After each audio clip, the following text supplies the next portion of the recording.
Welcome back, fighters and nerds, to another episode of the Night Fight Review here on the Night Life. This is episode 4 in the bag, and whoo, boy, did we have a doozy for our last round. God, probably one of the best one-on-one fights I've seen in a while. Definitely one of the best axe fights I've seen in a while. But before I get too ahead of myself, I want to thank you all for joining me. And a special thanks to my two co-hosts today. I got the Trash Knight himself, Evan Ringo. What up? And current winner of, I guess he's winner of episode 2. He's in the running for the grand pot for the night fight. But yeah, episode 2. But he's gonna be in that final episode with what's that? Did they announce what that final cash prize is, if there is any, or it's another 10 grand? Another 10 grand. All right. Well, we got the barbarian himself, Paul Friedel. Good to see you again. What's going on, fellas? All right, so let's go ahead and hop right into this. I'm going to run down the fighters, and I'm going to run them down in a list, and then we can pick and choose some highlights and talk about each one. So we got Stephen Cumbie, we got Mikey Johnson, we got Joshua Carrig, we got Damien La Flecha, we got Joe, and we got Andrew. So, out of those, who are you most excited about when you first heard that lineup there? I gotta tell you, I wanted to see Mikey and Cumbie, like from one. Like, those two are both really aggressive. They're both really active on the field. They both know what they're doing. They've both got the same amount of experience and kit.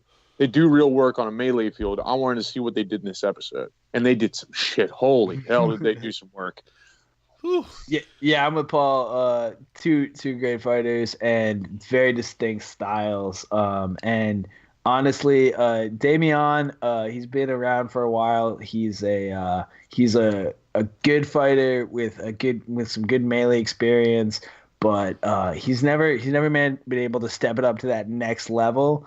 And we've never seen him do much in the singles. And the other three fighters, we got Josh is a noob. He was this was his second real fight. He's been training at the Knights Hall.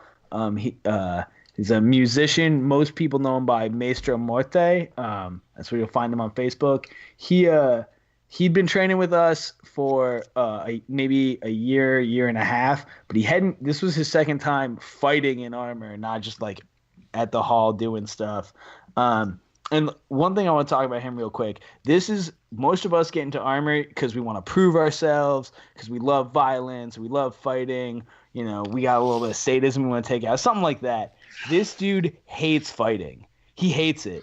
He comes out there and does it because he wants to see everyone else says they want to see what they can do. No, this dude wants to. There's no like adrenaline rush. He's just like, no, it was terrible, but I fucking pushed my way through it. And I'm going to do it again next time. And I'm going to do it again next time. And he keeps coming back and he keeps getting better. And holy shit, that's some fucking heart and some bravery. Talk about someone who wants to abuse their body going into these fights without adrenaline. What the fuck? And then the next two fighters, Joe is he's an SCA guy. Don't know much about him. So he's got some experience in armor, but nothing on this level of full contact. And Andrew has been fighting in steel fighting in armor, but not with us. He hasn't been doing the ACL, and so this is his first time at a league event, and just really wasn't expecting much, and really the two guys we expected to see a lot from, we saw a fucking lot from. Yeah, and you know, as we go into the first 6-man chaos round, I think you kind of hit the nail on the head there. We knew, for people that had been in the league, we knew which two we were kind of really excited about, and we saw them really kind of do what they did best. But other from that, it was pretty clear to see there was a genuine skill gap, and there were some good highlights, but not the best 6-man we've seen so far in this series. Not a good one to showcase. No, there's a lot. Go ahead. We're way too nice to each other on a podcast. I know, we just gotta put armor on and then we'll fucking and then we'll just be like, fuck you, I'm talking. So this this round of six-man melee really showed some serious movement, dynamic movement. All of these guys are lighter fellows. They're all under 200 pounds. Joe was the biggest guy out there, and he had some muscle. He stopped some serious guys right in their tracks and said, no, go to hell. But most of this was about field position movement and getting caught up with multiple dudes. There was a lot of rounds. There was a lot of points where people were just like hanging on to two dudes and going, I don't know what to do now. I don't know what to do. I'm stuck. To their detriment and to their favor. But I think watching this, you can see a lot of lighter guys. They were having problems putting each other down. They were having problems doing real like damage to one another. But Combi standing out, doing really aggressive shit, running around, punching people in the head, hitting people with axes, like wrecking folk. Right, and you bring up takedowns, and this episode also highlighted for me something we covered on our most recent episode of How to Survive the Chaos Fight. But it really highlighted the stark difference that we're seeing now in, the difference between taking your opponent down and staying on your feet and taking them down and being in a dominant position. Because 9 times out of 10, you're going to, if you take them down, you get like a good, judo, MMA, some type of throw where you land on them, you're going to be credited with, making an impact in that fight. And then you just get right back up.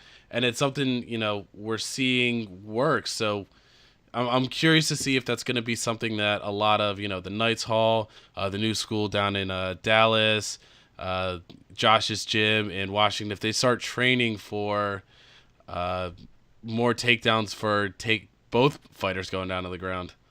Yeah, I don't know if that's going to be it. It kind of depends on whether this becomes a change for the overall sport, because training just for a show that maybe is going to film once, twice a year, if it gets renewed, that's a lot to ask. I mean, it is the fucking highlight show, so maybe people are going to do that, but I think most of us are going to train for whatever the main fighting is. And as far as I don't know of any plans to change the rules in our main rule set to make a double takedown count, but it is something that you gotta be aware of, and maybe do a little bit of supplemental training on how to reverse a throw. Yeah, I don't see it, going into the melees. I don't see it being a thing. I could easily see it, for night fights. I mean, that's currently how we score our singles night fights. And if that's how, if that becomes a bigger thing, which I know I'm pushing for, I know Brandon, Kat, a bunch of the Knights Hall guys, and I know there's some excitement throughout the league for it, but we haven't been able to really build on that. But if we see those grow more, then yeah, that might start becoming a bigger training technique. Yeah, so you hear that other chapter, step it the fuck up. I want to see this happen. I love night fights. I really don't want to see this become the norm for our sport. And I don't think it will become the norm for our sport. Our sport is what it is for good reason, and it's the 15th, 16th century cast the man to the ground fight. I'd rather see that for our melee tournaments and going overseas and everything else like that, because I don't expect any European to pick this up and go, this is how we should fight. No, I don't expect that. I think this is a thing for our league to push forward our what we want to do and how we want to do it, not the other way around. Right, right. I definitely will put people through training to do night fights and tell them, get up off the ground as fast as humanly possible and start laying damage down. You're on the ground. You're in the wrong. Get up and get going. Yeah, right. That'll be the motivation kind of thing. And I'll definitely I'll teach people whatever they want to know about doing this show. If they find out they're picked to go on it, I'll put them through the ringer. I'll be like, look, I'm going to put you through some of the hardest fights you'll ever be in, because that's exactly what this show is. It's dynamic, hard, fucking brutal. Right. Yeah. So it's going to be interesting seeing that going forward. Yeah.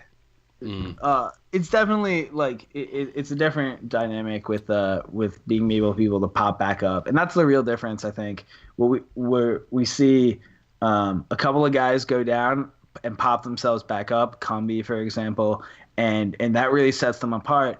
And yet we see some others go down, and like Joe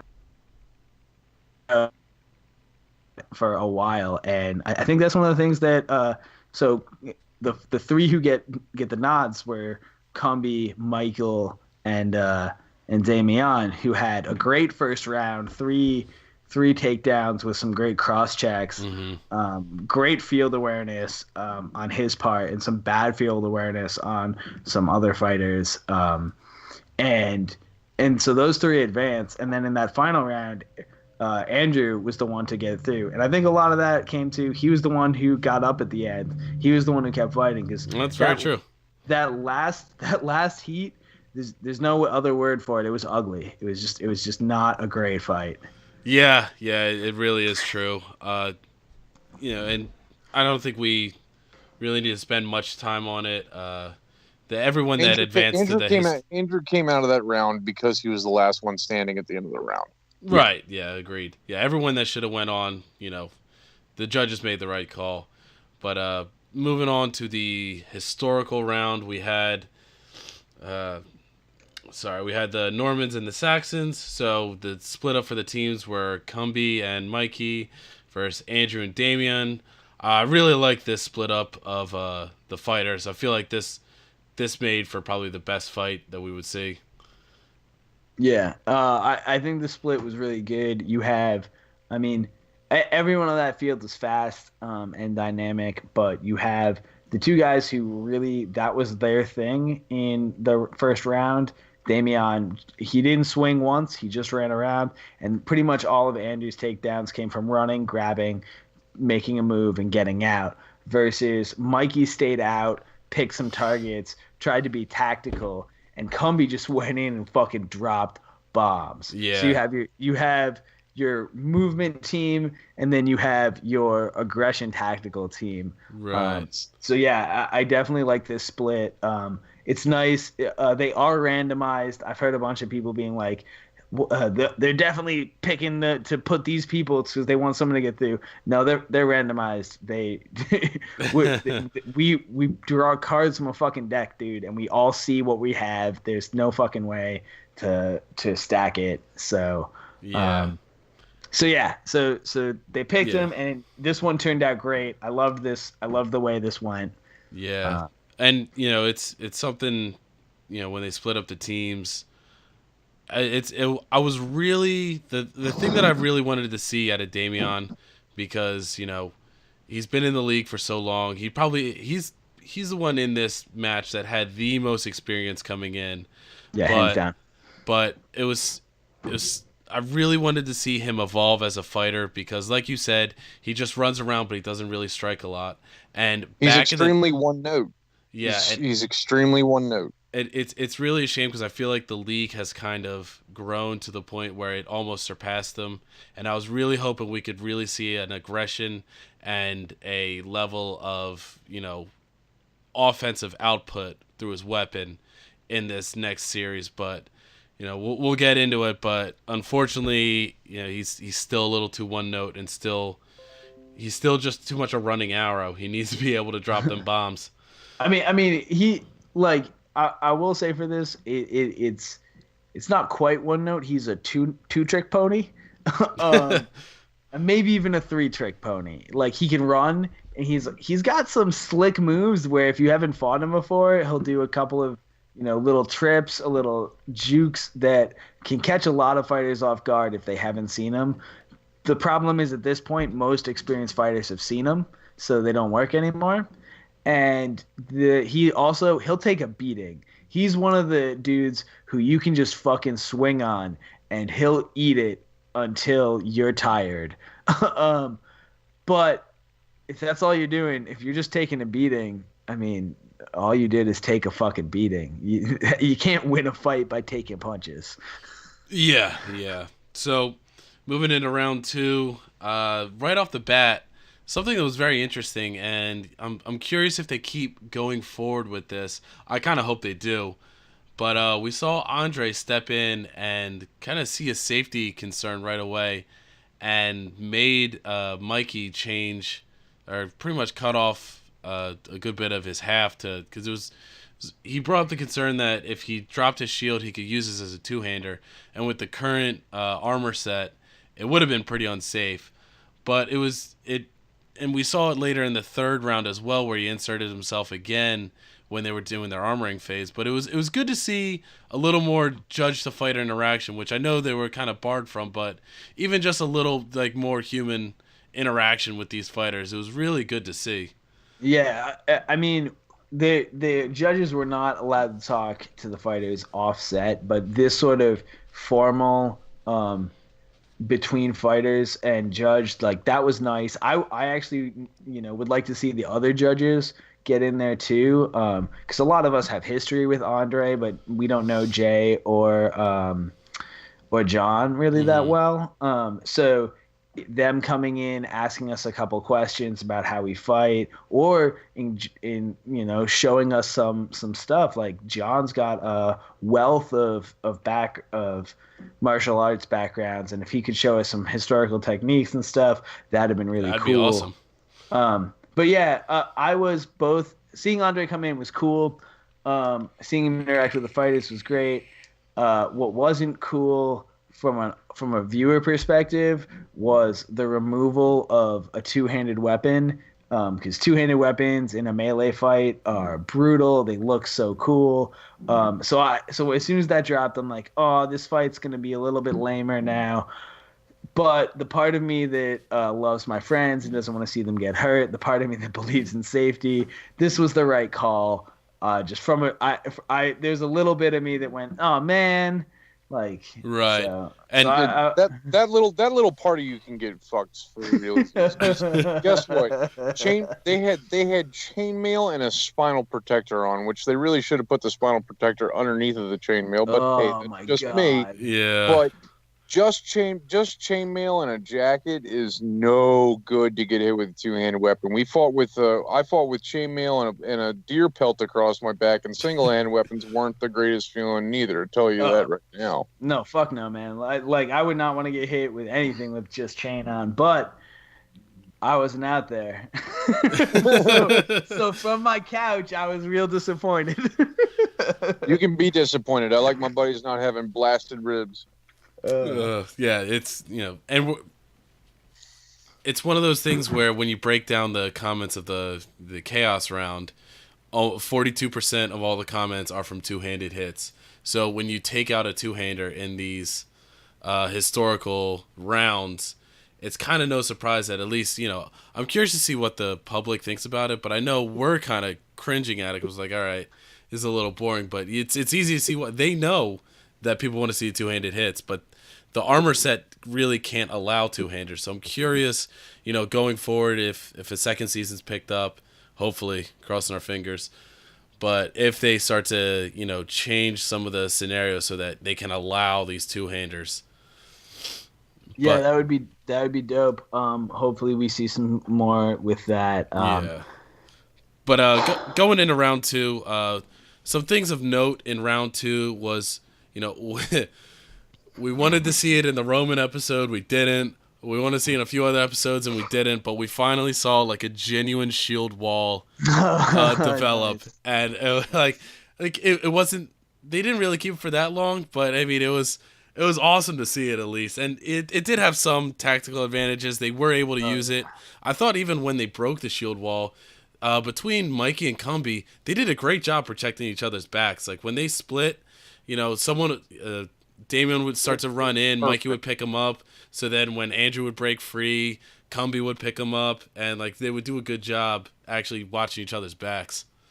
They opened the shield wall, they let a guy through, one guy went to go murder him, the other one picked up his back. It was perfect. That's how you're supposed to use a shield wall. Like, let one guy through, don't let him charge you and try and knock you on the back foot or knock you over. You let him through, let him carry his own distance, beat the shit out of him while his back's turned to you, and the other guy can defend against the other dude. It was perfect. It was well executed. I enjoyed the shit out of watching them do it. They kept themselves together until they didn't need to be. It was great. Yeah. Yeah. And we saw Josh and Brian try to do a shield wall in the first episode, and they did. They walked up and they just pinned Lane and Brandon against the wall, but there wasn't much lateral movement. Versus this time, we see immediately Damien and Andrew try to pivot around, but Mikey and Cumby are in perfect step. They're walking like each time one right foot moves, the other right foot moves. They kept it tight. They kept it together. And I don't know if that's that army training of Cumby's or the fact that you could see beforehand Mikey was going over how to use the shield, how to use it as a pivot. He's definitely had some experience fighting in this style before. So I don't know how much time they got to practice it, but they were a well-oiled machine going into that. Yeah, definitely agree. These kinds of shields aren't being used in the ACL. None of us use a big shield like this. Most of these guys don't have the experience of walking around with a big heater shield strapped to their arm unless they're doing singles, and that's a completely different fight, counting blows in 60 seconds. Yeah. So I give them credit for using the bigger shields the way that they did. I mean, Jay on last week's episode hit me in the back of the neck while I was walking like he had a steel chair in his hand. Like, come on. Like, use it to the best of your ability, and I think that Cumby and Mikey also used it amazingly. Even when they were walking up and throwing blows, they were putting pressure on a guy with their shield. They were then throwing high shots off to the head. They were landing blows that way. They would void out the other guy's shield and start laying blows into the legs and their hips. It was well executed shield work. I was really surprised, and I was very happy to see it. Yeah. Go ahead. Oh, I was gonna say, when you're speaking of, Jay with a chair, I heard a rumor that Mick Foley is going to be the special guest judge on the next episode, and there's a TLC match for the final fight. God. Can you confirm or deny? Give me a box of tacks and a whole lot of chain link fence, dude. Let's fucking do it. The $10,000 is in the briefcase. It's hung from the chain. Get the fuck up there and grab it. Oh God! Get up that ladder, girl. And it's just, but no, as soon as you hear that gong, the dead man comes and Foley just fucking bolts. Paul, you were talking about good shield work. They also had excellent weapons work. Cumby and Mikey both used Mikey with that axe, which one-handed axe, especially one where they just chop the bottom off. That's not well balanced. It's hard to swing, and yet he was landing edge on. He was getting power with it. The shot at the end of round 2, actually, Damien had to be in a sling, I was told. So he's doing some real work with that axe. And then Cumby, who is not much of a single-handed fighter, he's landing blows with that sword. Those two guys threw many shots. They threw powerful shots. Like you said, they worked the entire body. And yet we barely saw swings from Damien or Andrew. Andrew, in fact, in the second round, rotates over his blade and grabs it by the middle of the blade to try and use it in some sort of grapple thing. We saw him do that, hold his longsword point down in the first round. It didn't work great for him then, but it worked a little better, and it didn't work for him this time. Trying to use that as a grappling tool is putting yourself at a disadvantage. It's a weapon. It should be used like a weapon. Yeah, and it's what we brought up before, and what is, honestly really great about this show is it's taking some of those, melee focused, because I mean, we can all admit in the ACL for a large part of it, melee is the focus. Singles are, cool, but unless you plan on going to metal, no one really kind of pays attention to it. But this is forcing people to be that all-around fighter and really have those striking skills, those single skills. And honestly, Damien he couldn't keep up with the striking, and you really saw it show through in this 2-on-2 format. Yeah, and basically just the Mikey and Cumby came in, kind of imposed their will. They worked better as a team. They worked better with their weapons. They worked better with their shields. Clear decision. Yeah. And it's funny you say like imposing their will on them too, because a lot of it, Andrew would lead the charge and go straight at him. So don't, a lot of people think impose your will meaning you strike first. Nah, sometimes it just means playing your game. They wanted them to come in first. So, if you want to play your game doesn't always have to be strike first and then just make them react. Sometimes it is sit back, let them come to you, and just wait till they mess up. if you're a counter striker, your game is not firing first. It's waiting for your opponent to fire and then and then blocking it, pushing it off to the side and making them eat a bigger blow. And that's essentially what they did on a higher level. Andrew would come in, Mikey, they would catch them with that shield wall, or that time where he ran in and basically tried to tackle Cumby, and Cumby just steps out and kind of does a little bit of a push down, not even a real sprawl, just lays him flat on his face. And that's the real, it's the real difference between just being aggressive and being aggressive with technique. And that's what we saw here. Yeah, and of course, I think y'all can put it together by now. Cumby and Mikey advance. Good showing from both those fighters. They did do good. We don't want to shit on them too much. They did a good job with what they were given, but I mean, when you fight Mikey and Cumby, you really got to step up to that next level. And unfortunately, Andrew was a little outclassed, and Damien couldn't really adjust to using his weapon and really kind of getting aggressive with it. But as we move into the third round, we see the weapon introduced for the singles, and it's the Dane axe. And to quote another WWE, I'm just gonna go on like a WWE quoting for the rest of the podcast. But the great song called "Oh Hell Yeah." I was excited to see that Dane axe. Finally, like with the exception of your episode, Paul, like this is the first time I've seen them introduce a weapon for the one-on-one that I really want to see in a 1v1. Made your butthole puckered, didn't it? In the best way. See, I looking at these axes. This is a brutal one-on-one weapon, like a 4.5, 5 foot long axe.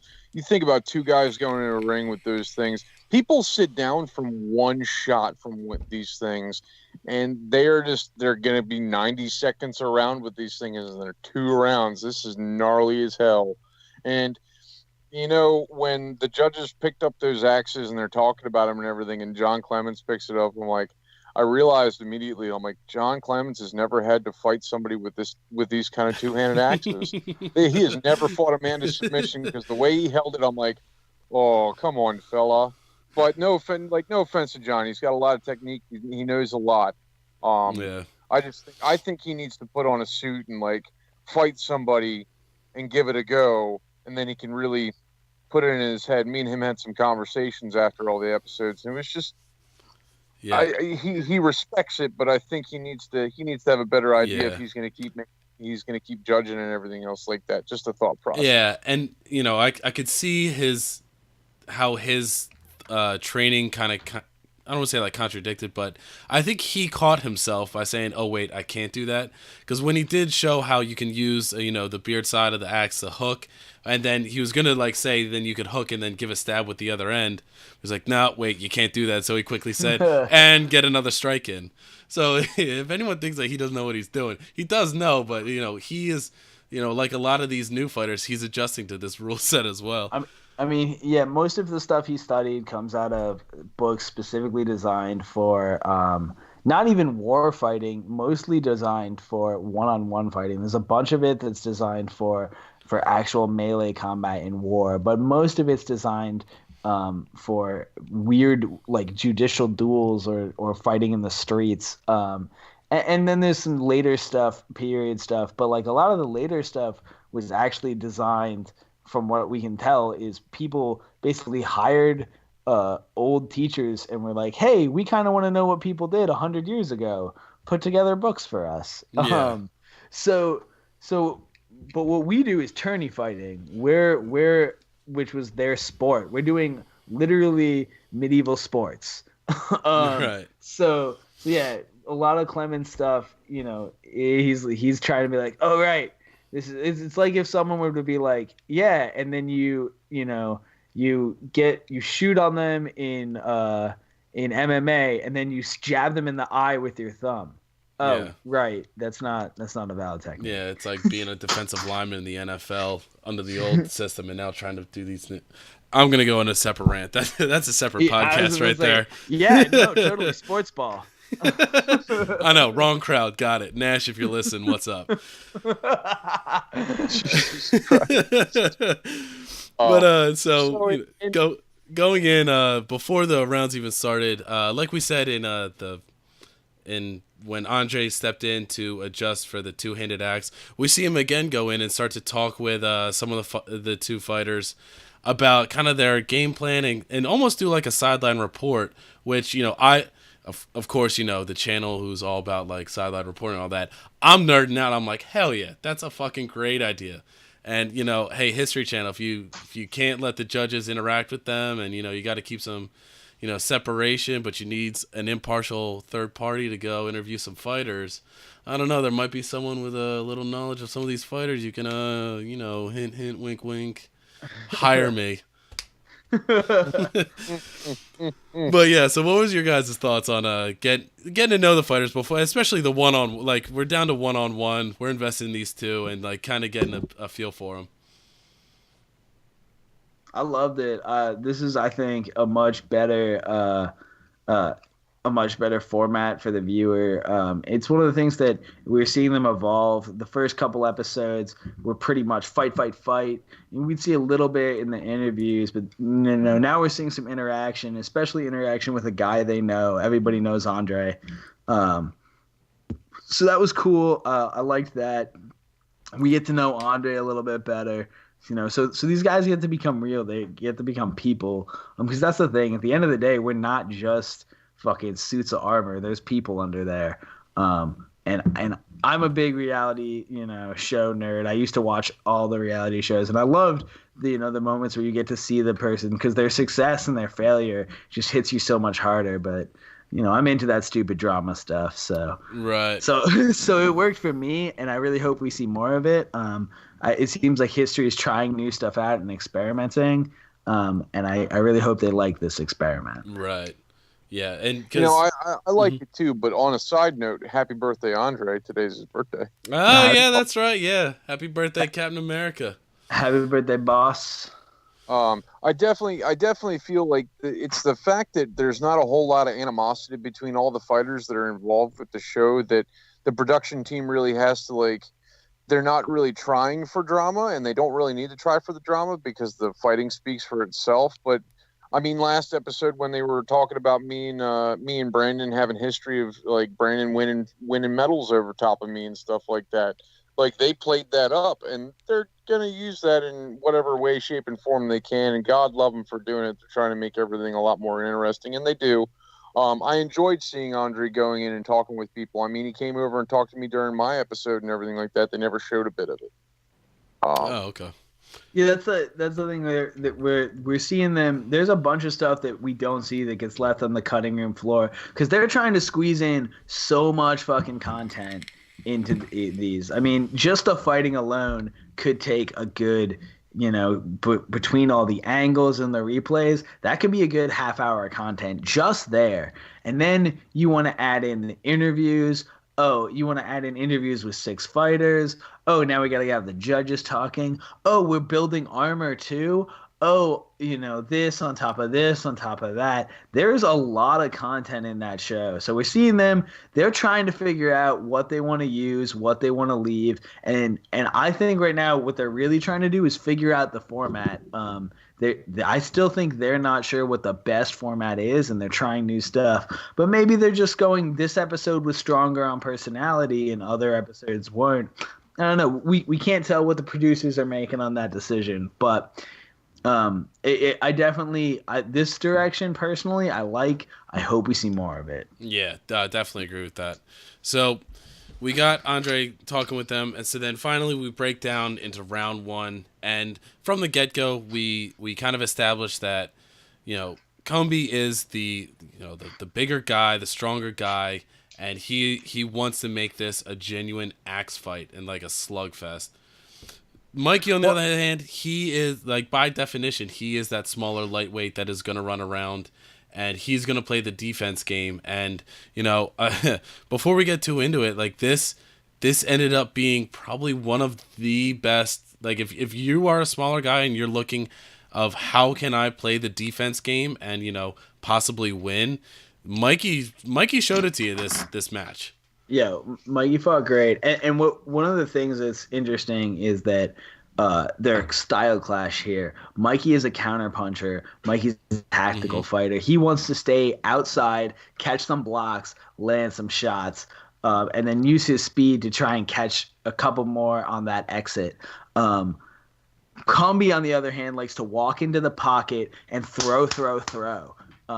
They both fight that close to that same game that they fought with axes and longswords, just with hits that aren't as hard and more of them. So what you're seeing is this interesting style clash where Combi's coming in and he's trying to throw as many shots as he can. He's trying to make all of them fucking game changers, and Mikey's trying to say, no, I'm trying to keep it to a technique fight. I'm trying to block all of this. And he did a real good job and almost kept it there.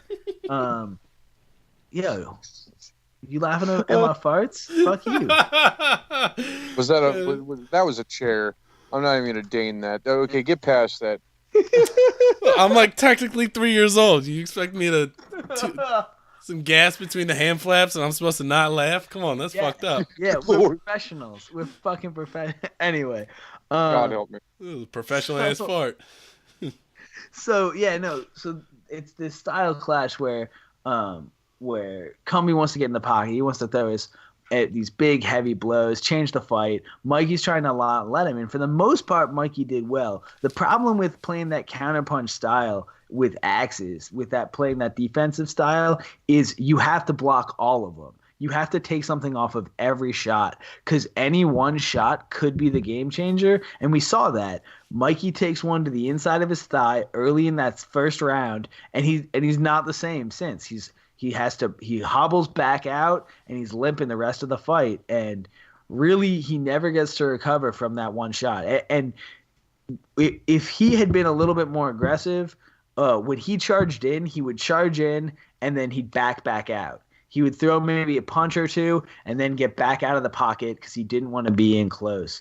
But if he kept that pressure up, if he stayed in close, kind of like Durante did against Kearney, and just makes it, hey, this isn't going to be an axe fight. I'm going to be in your grill. I'm not going to let you fire. We're just going to be in tight this whole fucking time. He might have been able to stop that. It might have been able, and he was winning that fight. That fight, trading on punches, trading on. He disarms Cumby. He throws him. Cumby also gets a throw, but Mikey's I thought looked cleaner. In general, that in-fight, dirty fight, Mikey was winning. But when he stepped out and let it be an axe fight, Cumby lights him up. Yeah, I definitely agree with that. It's something that you need to, hopefully, Ringo makes some videos on it as well. But that the clear difference of maintaining your space, especially on what type of fight you want to fight, it's really critical. And we saw it with Mikey. So that first round. So Paul, who did you have that first round going to? I realistically looking at it and looking at the three things that the judges are looking for is defense, aggression, and technique. I feel that Cumby had it with his axe work in the first round on two of those categories. I thought that he was very aggressive with his axe work, and he had good technique with his axe work. He'd throw blows up top. He'd get defended. Mikey had good defense blocking with the haft and everything else like that, which, by the way, super surprised those handles didn't snap in half. Holy crap, right. Whoever made those made him out of concrete. But I think Cumby laying those blows low and hitting Mikey in the thigh and being a detriment to Mikey into the second round and kind of not crippling him, but just hampering his movement a little bit, that takes away a lot of the power you can generate with a two-handed axe if you take one leg and make it gimpy. I think with Mikey's throw did look better, but I feel that even with the big blow that Mikey threw into Cumby after he disarmed him, I still think Cumby looked better with it, with his axe technique and his aggression with the axe. And that's a big thing that they're not really touching on, is that you have to really use the last weapon to be the thing unless you completely dominate the guy. Right. I mean, with the rum fires that me and Brandon were given, those are really damn difficult to fight one-on-one with, just because they're end heavy, they're terribly unbalanced, and they don't have the counterweight and they don't have the length that like a two-handed axe does. The two-handed axe has a huge haft that you can play around with in cross grip and everything else like that, and you can fuck people up with a cross check. I love an axe. That's why I love using them nowadays. Instead of using an axe, a little axe and a shield. I Right. think I think Cumbie took it with technique and aggression.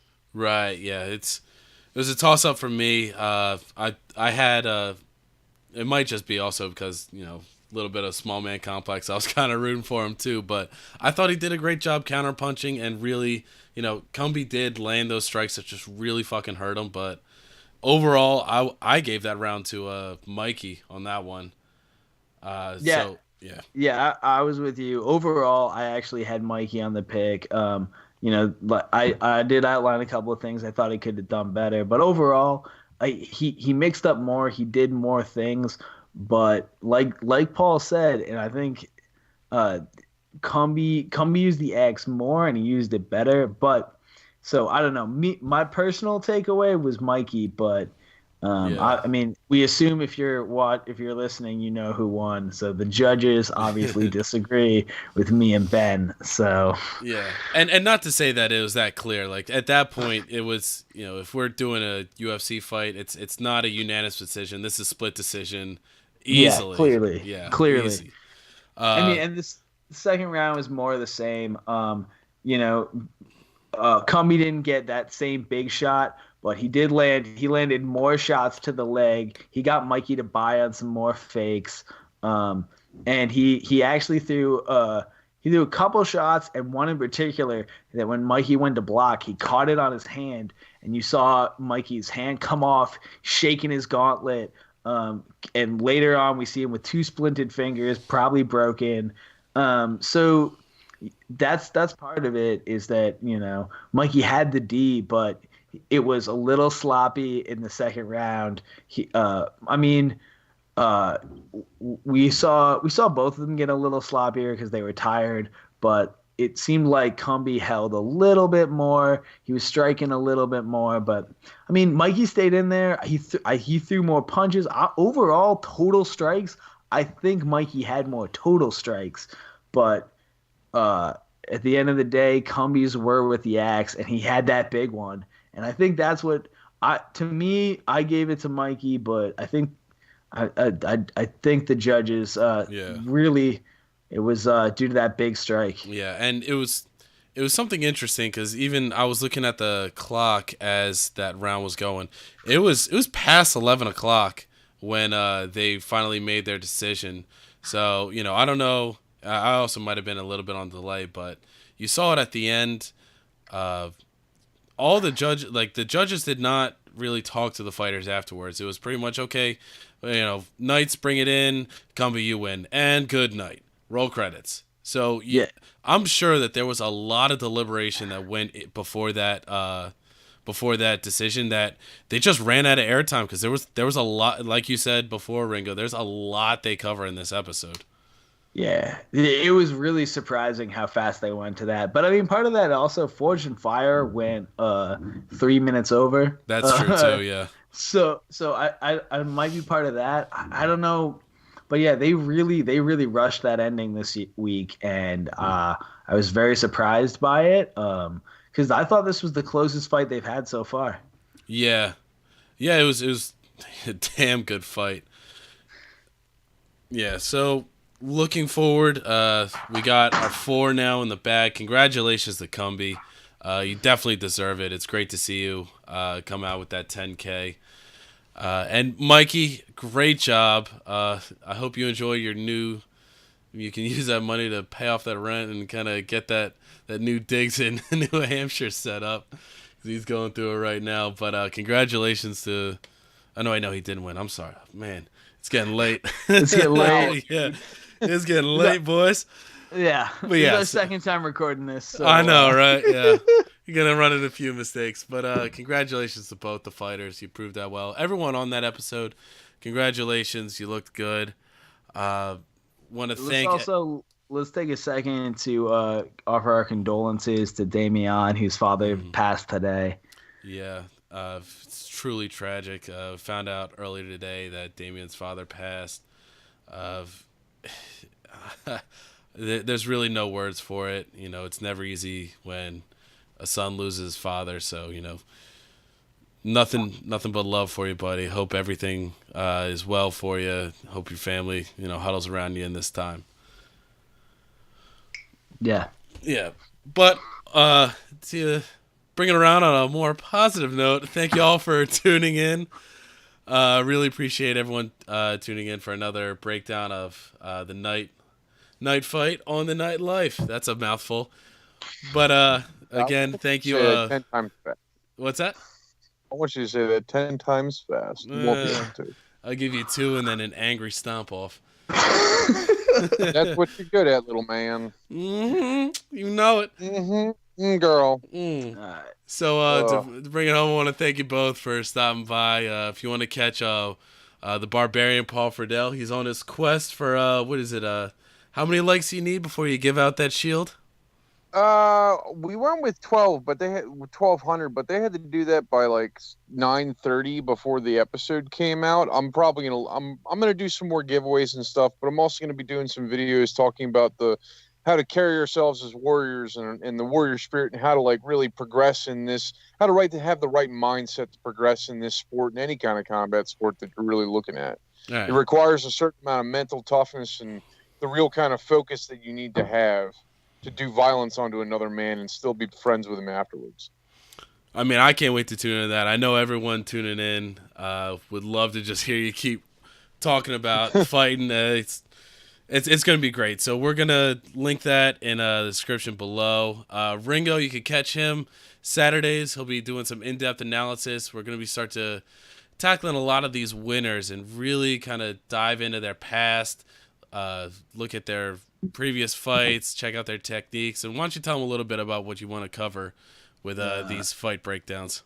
I mean, like you said, we're going to their past. We're pulling up their grade school records. We're going deep. Kind of shit.